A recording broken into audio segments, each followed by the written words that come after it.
Welcome to another Founder Wisdom pod with Dan Pollard. He's founder at Fergus Software. Apparently, we're going to talk about hundreds of millions of dollars, which is the valuation of the business, I guess. And Dan had a very colorful background, bunch of failures in his 20s, which we're going to talk about too. Success in his 30s, and now he's enjoying his 40s. Love that. Dan is from New Zealand, has been living there for a while, and is a gym bug like myself. Just finished a leg day this morning. We're going to talk about his routine, his businesses, and everything Dan's about. Lots of wisdom to be articulated today. This podcast is brought to you by my podcasting company. It's called podpar.com. It's a podcasting agency. We don't have much space right now, but we do unconventional podcasting. So we monetize your pod, scalable way. If you want help with your pod and make some money out of it, you can go to podpar.com. Dan, welcome to the pod. Tell me a bit more about yourself and your businesses. Good morning, Charles. Thanks for inviting me in and making this happen. For the audience, hello. So as Charles said, I'm Dan. My background is my dad's in construction. He's a builder, and he told me at 17, you'll be a plumber because they make lots of money. And that was my career path. And I'm one of those people that don't like working for anyone. So at 22, I started working for myself. I was in a building boom. So within a year, I had 2 vans on the road, 4 people, bought my first house by the time I was 23. And on paper, it looked great. But the reality was I had no idea what I was doing. I got these massive tax bills. I was working all day trying to do paperwork all night, and I got wiped out. I had to close that business. I had this huge tax bill back then. And I just managed to keep my house and I had to go contracting for 2 years because I was emotionally burnt out. And if you want to know demoralizing, I was living in a boarding hostel for 2 years. And my wages for 2 years went to pay that tax bill. So imagine working for 2 years, just scraping by to pay that tax bill. That was very demoralizing. 27, had another crack. Once again, had a couple of guys very quickly. This time I had bookkeepers involved from day one to make sure I paid my taxes. So I never got into that trouble again. But just cash flow, invoicing, quoting, working on a day, it just burnt me out again. So I quit, closed that business, sold it, went overseas, tried to enroll for university actually to become a lawyer for M&A. But then realized that was 10 more years of work to try and get back to the money I could earn. And I was like, oh man, I'm stuck. And on that year off, I read a lot of books about life and business and found out business was a science, which I'd never realized it was before. And then so I came back to Auckland when I was 30, started again, but this time with, a business plan and all that sort of drama.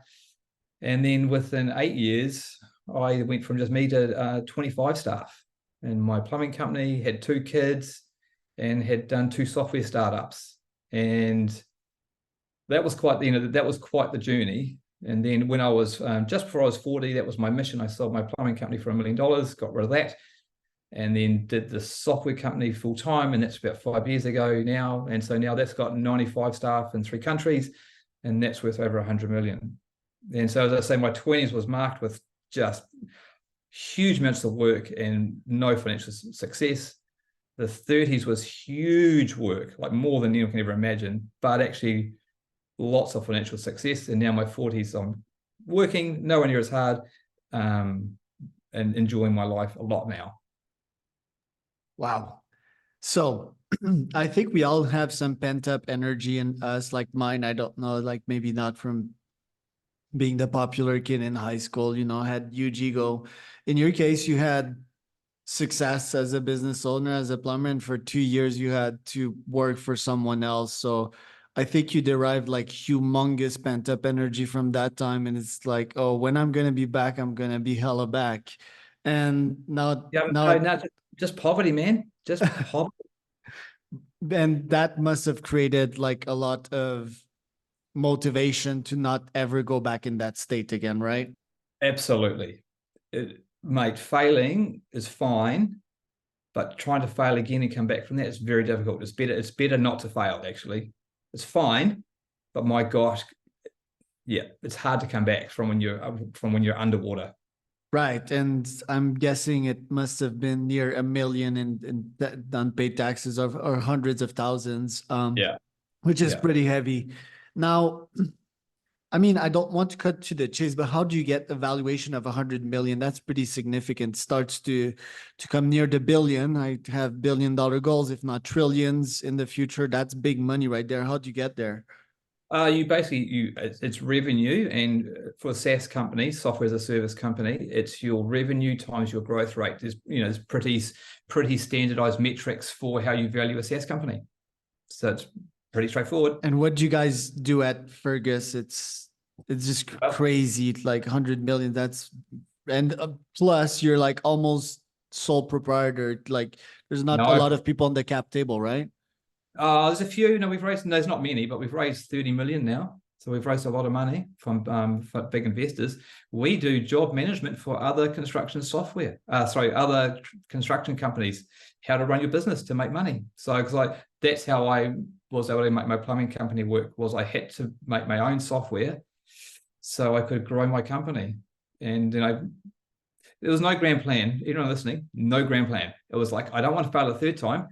The software doesn't exist to control my paperwork. I'm going to build some software, and it just spiraled out of control, if that makes any sense.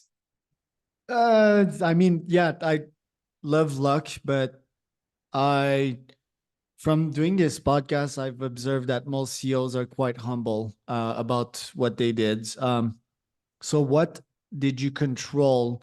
What did you make happen to create that sort of growth, which is pretty exponential? Did you just feel a market need? There was nothing. What market do you target, and what were your growth hacks that you put into play to get to that level? Now, these are the great questions I love, right? So the first thing, there's so many things I want to talk about here. I don't know if we'll have enough time in the half hour. So the first thing is you have to understand first principles of what the heck it is you need to solve. And so the biggest thing I want to talk about, all that matters for a business, I don't care what anyone says. In my opinion, all that matters is cash flow. That's the first pillar. If you haven't got cash flow, values, brand, marketing, product, who cares? Worthless. Nothing. Without cash flow, you can't do nothing. So therefore, the first principle you have to build your business on is, how the hell do I get cash flow? Now, the second one is, there's no point having cash flow if it's not actually profitable. Like, you still need to be making profit to cover all your expenses. So therefore, the first foundation of your business is, I need to get cash flow. So therefore, you need to do invoicing, and I need to make sure the jobs are profitable. Right? So every business has that foundation. And so then I went for tools, looking for software that could help me do my invoicing every day and let me know my margins. All right, so if I was making money, and it didn't exist. And so that's what led me into this, like, well, I don't want to do this a third time. So, okay, time to make some software. Now, I was militant on achieving this goal of, I call it the ability to invoice every day. Right? So you don't have to invoice every day, but I want the ability to invoice every day at the right margin. And I was militant at achieving that goal. Right, which means I had to go to the suppliers and get them to change the way they send us invoices, had to change the industry, right, to get all this stuff to come in. However, the other thing that was motivated me to do this was, I'd read a motivation book about a famous New Zealander called Edmund Hillary. He was the first to climb Mount Everest. Don't know if you've heard of him. I did. And it's all right, and he's on our $5 note. And I was reading the book about why he's on the $5 note, and it wasn't for climbing Mount Everest. It was because no one else had climbed Mount Everest. No one else had come back alive. And so on that morning, he was prepared to die to do something extraordinary, because the chances of him dying was actually super high. But he still did it anyway. And that's why he's on the $5 note, for what he was prepared to do. And so that book talked about, if you want to do something of note, something worthy, you actually have to go all in. All in. And so then I have this saying called SAP, and it's called Shut Up and Pay. And so to build that software, I just had to pay people money. I had to go all in. And over those sort of 2 or 3, 4 years I was doing it, I spent $1 million of my own money building software. All in, burn the boats. Yeah, Ernest Shackleton is my favorite explorer. So that one was also like an extreme son of a bitch. And he also saved his whole team, right? Because you're also about leadership, creating culture. How do you lead a team in the right direction and make sure that their incentives are aligned with yours and the company's? That's a great question. It's a really complicated balance between culture and leadership and management. You have to juggle all of it.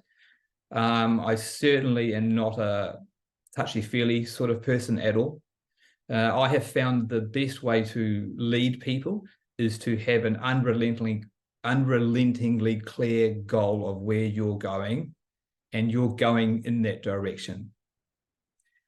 And so the things that make that successful is that you yourself are an absolute, when I say subject matter expertise, you know what experience your customers need to experience so they're delighted.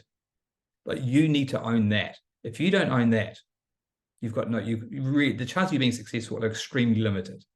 So you need to own that experienced outcome. And then it's your job to make sure, so I like it that your team have to be match fit, right? Like, do you know rugby? Yeah, beautiful sport. Beautiful sport, right? Your team have to be match fit with you, right? So you have to have, your team members have to be match fit. They also need all the right gear,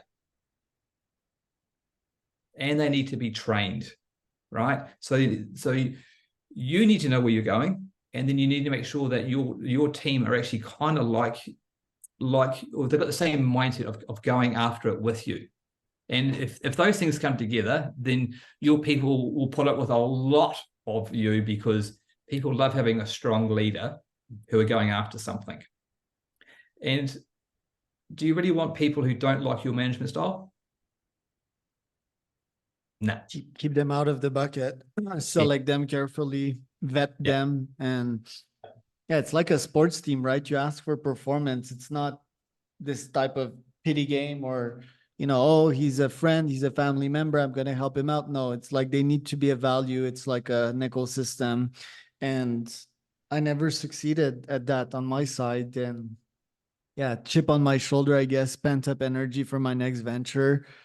But I think I can learn from folks like you. Now, in terms of products and your client's obsession, and we've seen the biggest business in the world, Amazon, they have just an unhealthy obsession with their customers. I'm looking at the features here. Your plans, they start at $60 a month.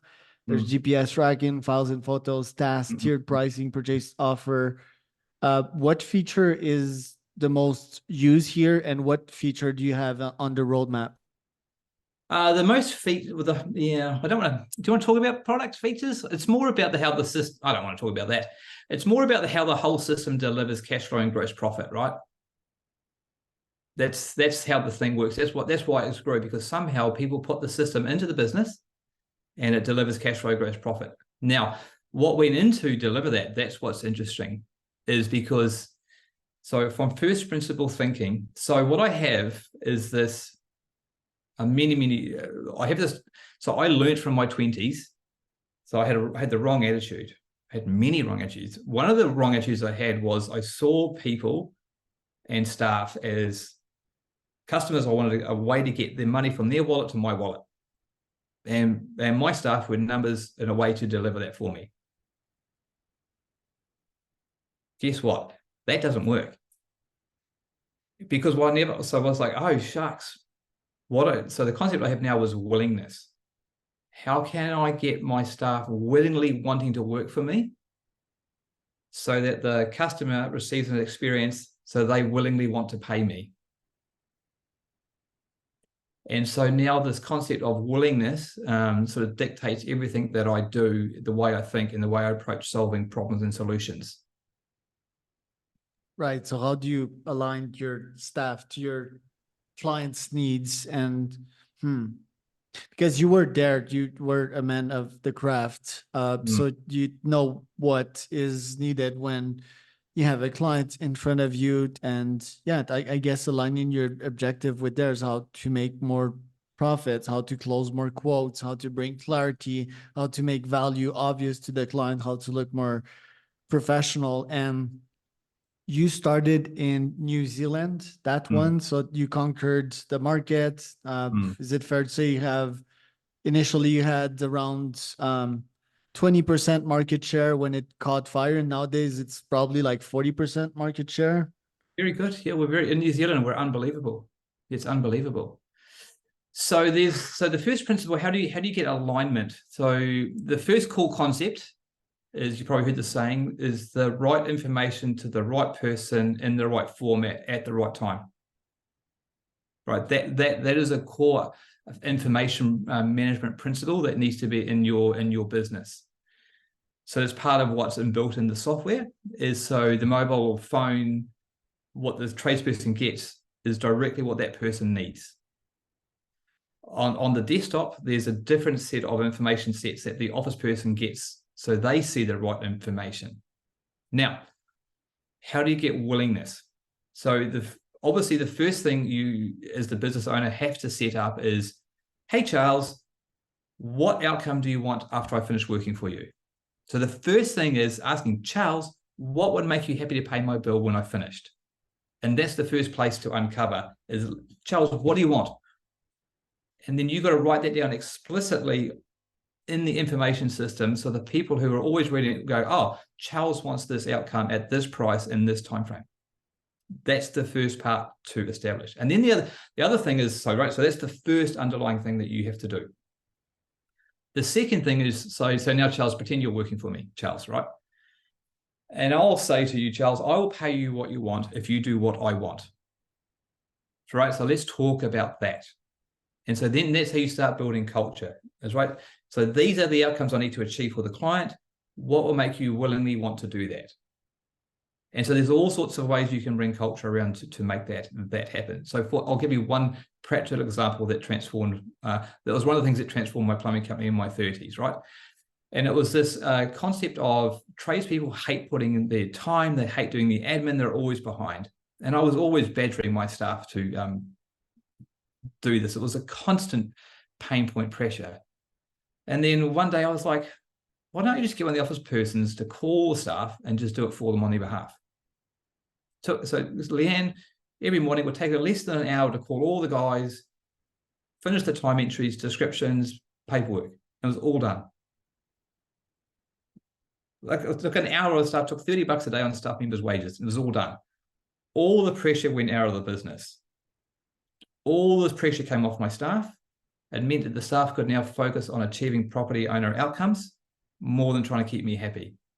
How much indications do you actually give them? How much leeway do you give them? How much creativity and entrepreneurship do you give them? Does it depend on their capabilities and their skills? Because that's something I always struggle with. I was like, hey, here are my objectives. Now you have carte blanche to do whatever you want to achieve these goals. Yeah, great. So if you're a tradesman, you have the full autonomy, right? So, however, there was another massive principle I brought into the business. I've now tried and model my businesses as much as possible on lean manufacturing principles. And so one of the massive principles in lean manufacturing is quality control reports to the executive, not to production. And that was a game changer. When I found out you need to put in a system to bring in quality control, and production can't be in charge of that. And so what I did, every single charge up job the guys were doing, the next day, one of the office people would call the property owner and say, hey, was Dan, was he on time? Was he friendly? Was he professional? Are you happy? And so what that did culturally, it meant the staff knew that someone in the office was going to call the customer and see what that experience was like. And so that's how you start bringing quality control. You have to bring in quality control into your business. Someone from the exec, so she will report to me directly, no filter. I'd hear directly how my staff are interacting with the customer, no filters. And so then the staff know, oh shucks, the boss is going to hear exactly what I'm like and what I'm outputting, right? And so this is a lot of people are motivated by shame. And this is a very big thing you have to understand about people is shame and embarrassment is one of the biggest motivators to making them behave correctly. Wow. That's funny, sad, and interesting at the same time. The business this year, $100 million valuation. When do you want to exit? I think I've got a few challenges left. I've got some goals I want to achieve in that. It's pretty fun. Like, it's pretty amazing to see, because remember, there's no grand plan. I want everyone to realize there was no grand plan. I was doing software for my own plumbing company, so I wouldn't fail a third time, right? It's now grown to this big thing, and it's very deeply satisfying seeing something you've created deeply impact thousands of other businesses and literally help transform their lives, right? That's deeply rewarding. And there's a few more things I think the software can do to continue to really improve the lives of more people. And I want to see if that's possible. I hate using the term AI. I hate that it's a catchword. But those who don't think it's real are also, if you're in software and you're not taking it seriously, like you do need to. And so I think if we can do some things right, we can really start to really automate more and more of people's businesses processes to really bring about more improvements to their lives with minimal data input. And that's pretty interesting to me. 10,000 customers, monthly active users. Oh, more than that, man. So that's beautiful. That's fascinating. How many markets are you in now? We're in three. So we've got staff in 3 countries. We'd be in all the English-speaking countries around the world. So yeah, I don't know. Is competition fierce in the US? The US is a weird anomaly. We don't do much in there because they just got it's such an interesting market. They work so differently than most of the world. So we kind of stay away. Mexican tech. Tell me how come. I've got customers all over the world, mostly US, but also UK and Australia. A lot of I don't know how to put this. A lot of Americans want to what we call want to work grey, so kind of not illegally, but kind of actually legally. And the system does not help you avoid tax and lose jobs. And the Mexican illegal underpaid labor, it's just not designed to work that way. And so it's